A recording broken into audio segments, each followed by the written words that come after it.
Le système rénine-angiotensine-aldostérone est un système hormonal qui permet la régulation de la pression artérielle et le maintien de l'équilibre hydroélectrolytique. Les principales hormones qui le constituent sont la rénine, l'angiotensine 2 et l'aldostérone. Une stimulation sympathique ou une baisse de l'osmolarité plasmatique est détectée dans l'appareil justaglomérulaire du rein qui va en réponse produire de la rénine. La rénine est une enzyme qui va cliver l'angiotensinogène provenant du foie et l'activer en angiotensine 1, elle-même convertie en angiotensine 2 par l'enzyme de conversion de l'angiotensine 1 produite par les cellules endothéliales des capillaires pulmonaires. L'angiotensine 2 va avoir des effets à plusieurs niveaux.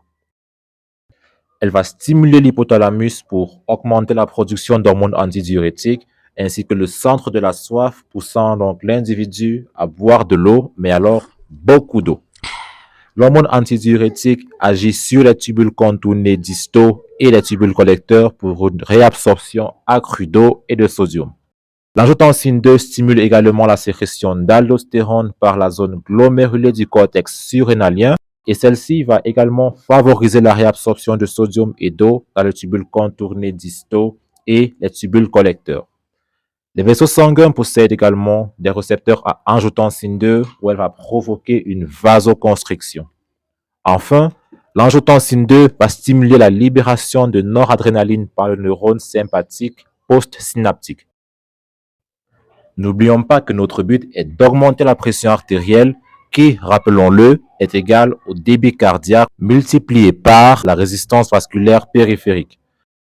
Le débit cardiaque est la quantité de sang éjecté du cœur par unité de temps et est égal au produit de la fréquence cardiaque et du volume d'éjection systolique, qui est le volume de sang expulsé du cœur à chaque contraction du ventricule gauche.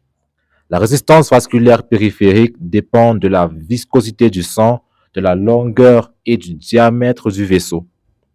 La réabsorption d'eau entraîne une augmentation du volume de sang et donc du volume d'éjection systolique, ce qui implique donc une augmentation de la pression artérielle. La vasoconstriction provoque une diminution du diamètre et donc du rayon des vaisseaux, et puisqu'il est au dénominateur, la pression va varier en sens opposé, donc augmenter. La libération accrue de noradrénaline augmente la stimulation sympathique du nœud sinusal, provoquant ainsi une augmentation de la fréquence cardiaque et donc de la pression artérielle.